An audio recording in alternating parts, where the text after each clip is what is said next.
Good morning, San Diego. I am Carl Madaffari. Pick your pronunciation. If you get the consonants right, the vowels are free. I come from a company called Epsilon. You've probably seen our name on a beach ball or a surfboard around here. We are the latest and largest acquisition of the Publicis Group. That acquisition was completed the 1st of July. So we are sister companies with 3Share, and we're very happy to be here at this event and talking a little bit about who we are, what we do. If you listen to the analysts or the executives that were part of that acquisition, what we do is we are the spine between what the creative groups at Publicis do in terms of coming up with the creatives, the cool programs, those types of things, and then the integration side. Companies like 3Share and Sapient and those guys do the integration. We live in between the data. We collect data, we assemble data, we put data assets together on behalf of our clients. And today, what I've been asked to talk about is how that applies to customer loyalty. And when you think about loyalty, like a lot of words in marketing, words mean different things to different people. And marketing has sort of a spectrum of definitions. Loyalty to a lot of people is that very tactical, transaction-based, point-based, managing points, liability, earn, burn, bonuses, those types of things. And Epsilon has a program and a platform that does that. And we've worked very hard with Adobe, which we are big partners of as well, to make that a very seamless integration. But today when I talk about loyalty, I'm actually going to be talking about loyalty on a larger scale. Loyalty that is really the end goal of what a lot of us in consumer marketing are about. It's about that personalization, driving that one-to-one marketing connection. And when I think about that, it takes me back to a story of when I was a young boy in a very small town in South Texas, where we had just a small corner grocer. And that corner grocery was where we went all the time. The corner grocery was run by a guy named Mr. Writings. He knew our family from our engagement in that store. He knew who we were. He knew that my dad smoked 2 packs a day, but my mom didn't want him to smoke anymore. He knew that my younger brother liked cherry ices, but not any of the other flavors, and didn't like cherry anything else. It was a weird little combination for him. He knew that if he gave me a free pack of Star Wars collector trader cards, I'd be back in there with every allowance I had to buy more of those cards and probably buy more things as well. And when you look at his model, he was running a business. He had to manage supply chain. He had to move product in and out of the door. But he knew his customers. He understood them. And he spoke to them in a way that made sense to them. And when you look at what we're all trying to do in our daily jobs in terms of building those customer experiences, we're really trying to replicate that same one-to-one marketing experience. Mr. Writings had all that in his head. He had a brain and a small size group of people to do that. And the way that loyalty manifested itself in that was when the big box grocery store finally came to town, my parents held back. They didn't go right to that store. They continued to go to Mr. Writings' store because he had that connection, that relationship with us. All those little things that we did, that he did for us, made that loyalty more resonant to us. Now, obviously, we had a connection. We had the stickiness of it was a corner store. It was closer to us. And more, as the storefronts are mobile devices and we are facing the challenge of scale, trying to do this at scale, trying to do this with barriers that are less and less, it is really, really important that the steps that we perform are congruous and that they step together in a way that make an overall relationship meaningful to the consumer. And that's the challenge that we all face. The reason it's hard to do for us is obviously it's scale, it's big, it's a lot of different brands working together, trying to put their products together in a cohesive story. And more importantly, it's the data that links all of that stuff together. The stuff that Mr. Writings kept in his head lives in all these different parts of our marketing ecosystem. So we're going to talk a little bit today about the challenges that we currently face, the data that's out there, what works, what doesn't. We're going to give you a few considerations, and then we're going to jump into some case studies that Epsilon has helped our clients manage that quagmire of data, help put it in a mechanism that helps our clients work, that then delivers the end experiences that all of you help deliver for your constituents today. So let's start with the data that moves the needle. These are 3 classifications that we use that really it's a way to subdivide your data. You all use data in these categories today. Every data piece lives across these 3. And it's important as you work within your ecosystem, you know what you have, and more importantly, you know what to ask for, what to strive for, what to supplement and broaden your base with. We start with the attitudinal versus behavioral data, and I think this is one of the most important ones.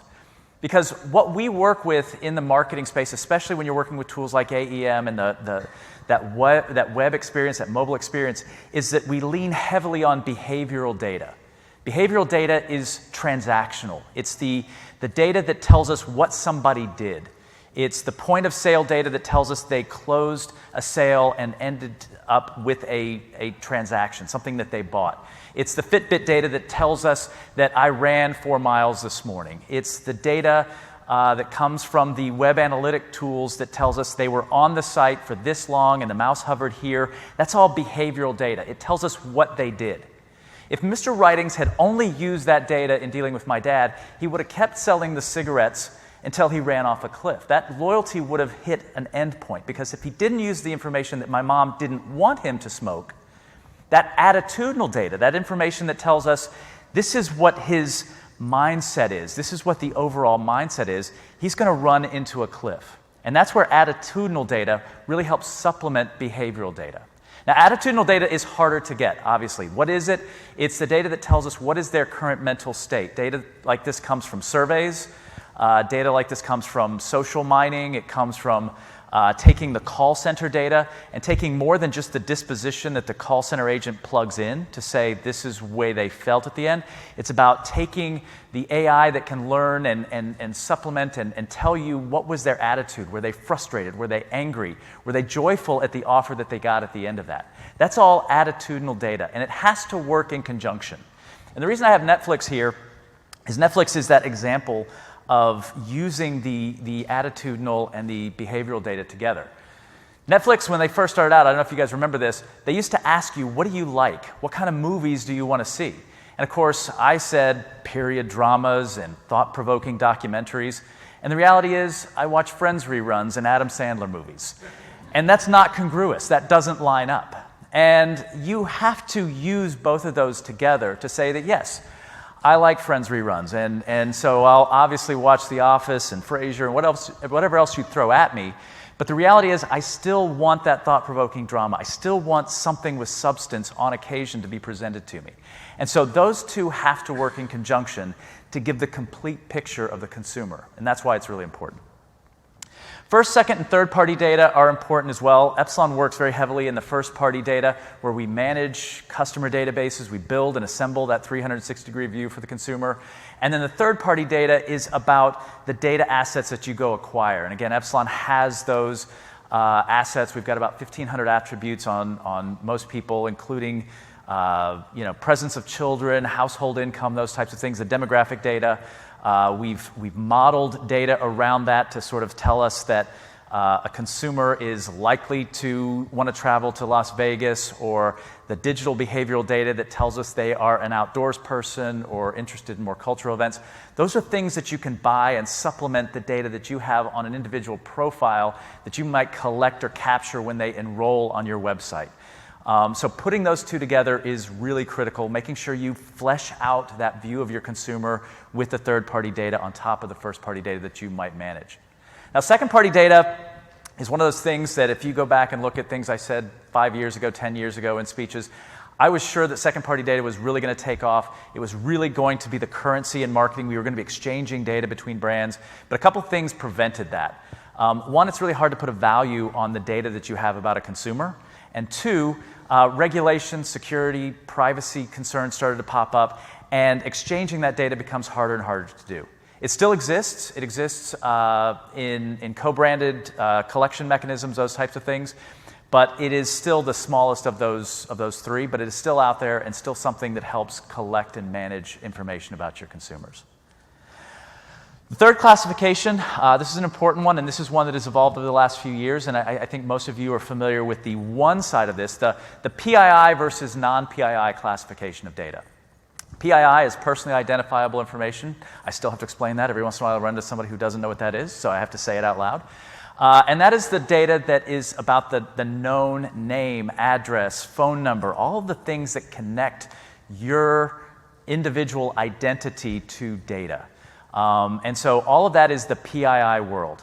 The non-PII world exists in the digital realm, where we now have device graphs, cookies, device IDs that stitch together behavioral data in a way that doesn't have that contact information tied to it. Now, Epsilon has, about 3 or 4 years ago, we acquired a company called Conversant. They have a very large data asset that manages 200 million digital-only profiles without any PII on it. And one of the things we've seen, and I think most people have worked in, is taking that audience, taking that individual profile, going through an onboarder like a Neustar or a LiveRamp, taking and finding the matches of the cookies and devices and putting them out into a platform like Audience Manager and reaching them with a personalized message that way. That's very important. That's something that everybody's done. What we're starting to do and starting to see a lot more of is bringing that data back in the other way. So an example we've seen is we've had a lot of our retailers that come to us frustrated that they look like they've lost a certain set of clients. They came, they made a first purchase, and then they disappeared. What we're able to show them is that those people are coming back to their websites on a regular basis. They're just not authenticating. So somebody who's purchased from them, we're able to see through those digital profiles that they are customers or former customers who are coming to your site. They're browsing, they're looking at prices, but they're not actually transacting. That free shipping offer is not enough to move the needle to get them to convert. They're going somewhere else to shop, or the prices aren't right. So take that information and drive a more relevant message to those former customers that are now visiting your site based on that connection two-way back into your environment. And that's one of the services that we help offer. So these are the 3 types of classification of data. They each have a level of the spectrum. And again, this is data that you probably all have, you all manage today. And it's very important to flesh that out and grow that if you want that complete 360-degree view for your marketing efforts.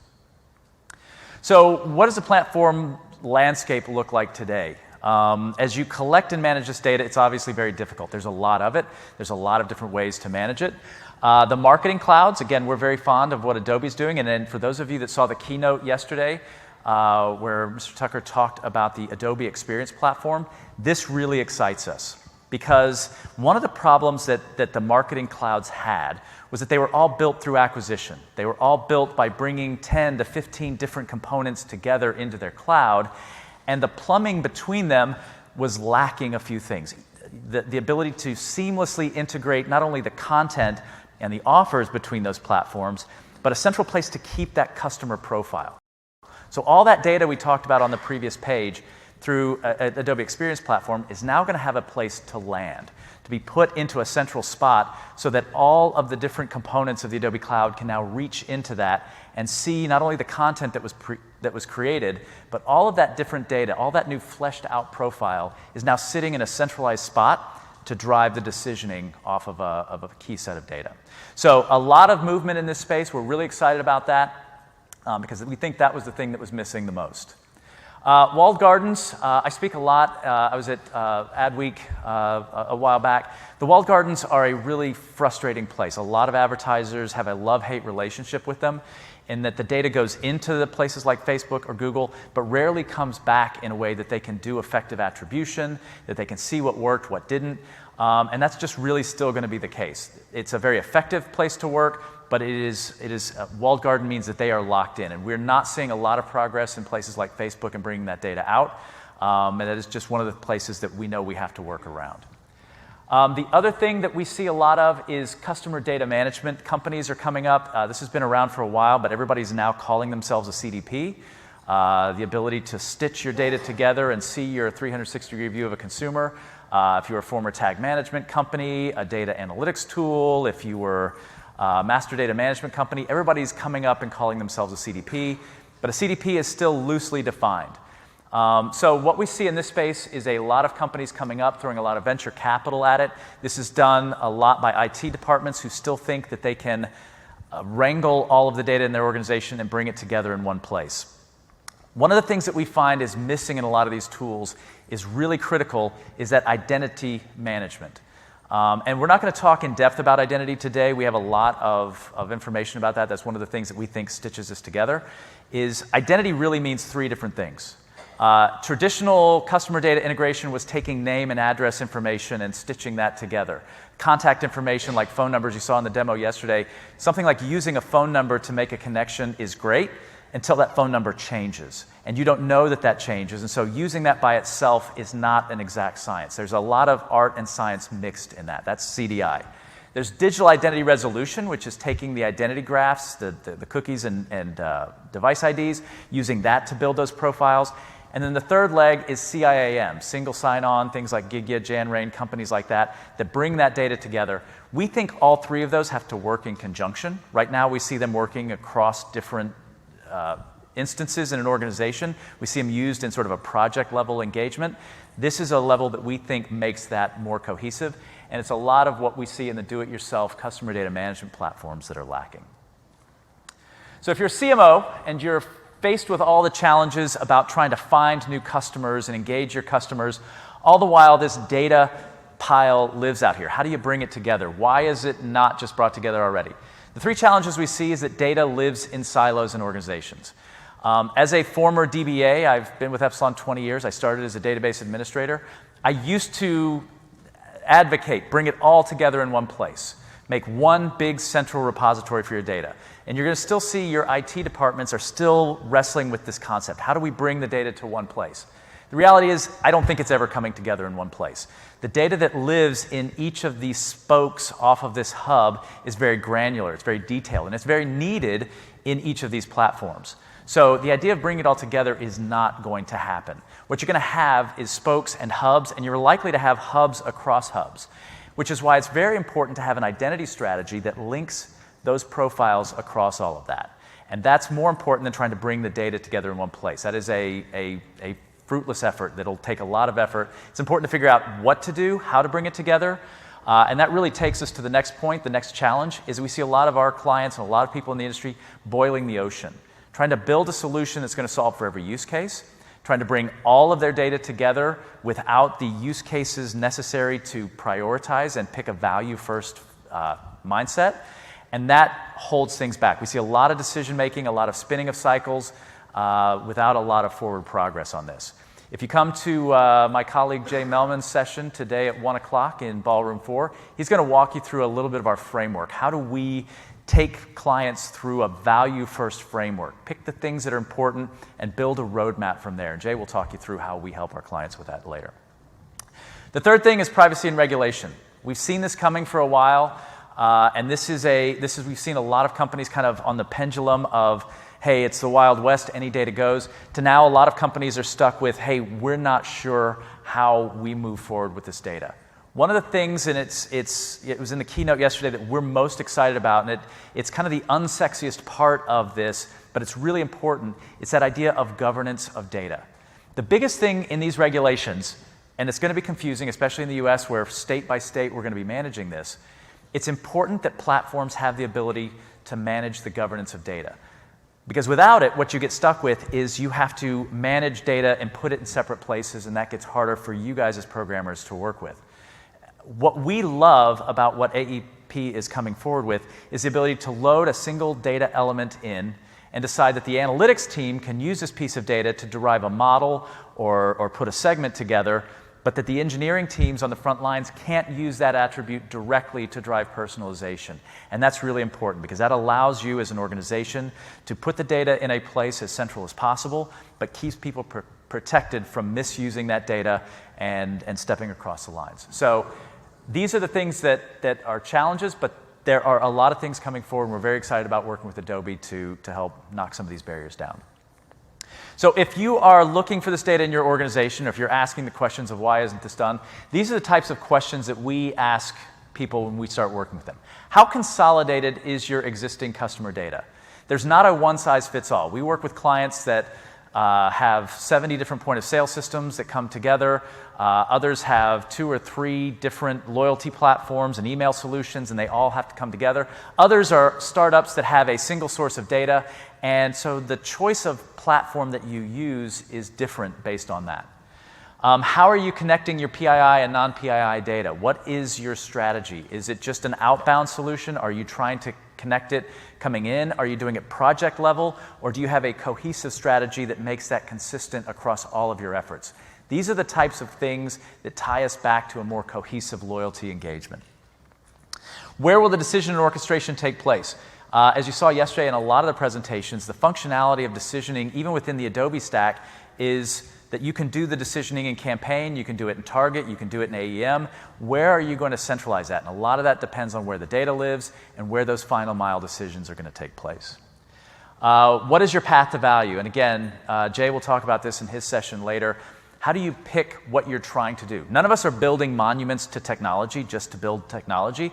We're driving value for our organization and, more importantly, driving value for our consumers. So making sure you stay on that path and that you move forward with that is critical. And do you have the right team to deliver for long-term value and effect? Putting these solutions together is a challenge to find the resources not only to build these, but maintain these and keep them running over time. Do you have a career path for those individuals? Do you have the right resources to supplement? Do you have the right visionaries? All of that is different by client that we work with. And so again, this is not a one-size-fits-all. So let's take you through a couple of case studies. Let me see how I'm doing on time. Just getting in there. One of them is a pharmaceutical client that we work with. They came to us. They had bought every tool in the Adobe stack, and they were struggling to get them to work together. Now, it's not because the Adobe stack is hard to work with and integrate by itself, even though it has its challenges. The biggest thing that they struggled with was that their data came to them from 40 different vendors. So they started with 40 separate piles of data. We helped them first by integrating that into a single data lake. We applied some predictive analytics and some machine learning on top of that to drive the segments and the value out of that. We then streamlined the content operations. In the pharmaceutical world, obviously there are a lot of approvals from a legal and a regulatory standpoint. We standardized and set up a set of workbooks for brands that came online to use so that they could do what they needed to do, but do it quickly. So between the data and the content, they were able to go to market 30% faster for new brand launches. And being that this is a biotech company, that was very critical for them. New brand launches come on quickly, and they needed to shorten the time. And we were also able to show them 25% operational cost savings. So the efficiencies that were driven, things that each team were running on their own, how could we find that? We showed that value. And again, why this is important is we have to get to the bottom line results. If we don't, the executives are always going to question, why are we spending for the licensing? Why are we bringing this team? Why is your team doing what they're doing? We've always got to be showing results, and that's one of the things we help our clients do. Sports leagues. We work for several of the big sports leagues in this country, and when we talk about, again, a multi-brand, different business units fighting against each other to achieve the same goals, this is a really good case study for that. In this particular case, we started with platform unification. Again, they had 3 main business units, places you buy and exchange tickets, places you buy jerseys, places you might be involved in fantasy sports. All of that had to come together to give them that complete view of the consumer. Once they had that, we were able to take that data of, say, 2 million of their biggest fans and find them by onboarding them into a platform like Audience Manager. To find who those individuals were, we were able to expand that audience by doing some lookalike modeling and what we had in Conversant.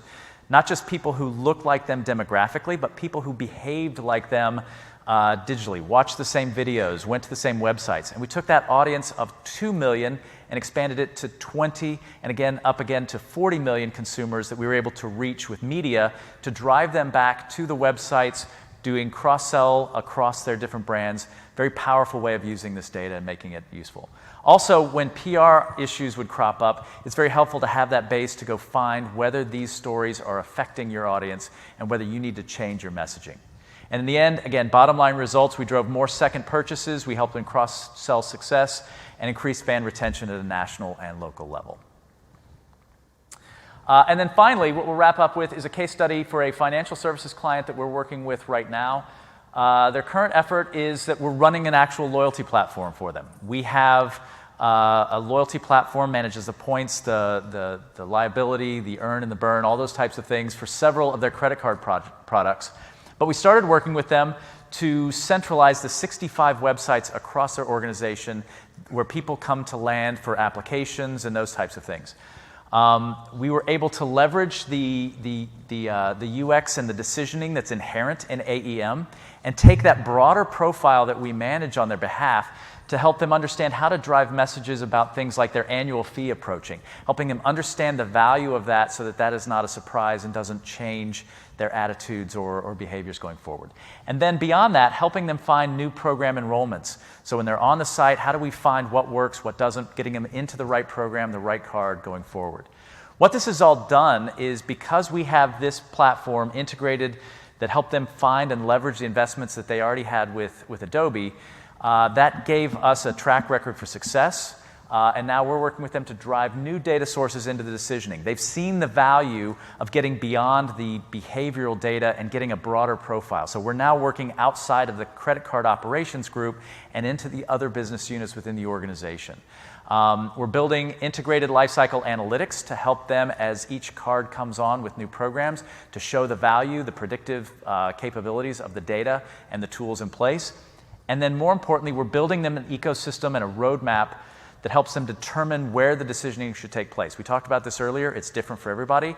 In a regulated world like financial services, it's very important that you know the data you're working with, that you're able to use it, and that the decisioning is built on the right foundations.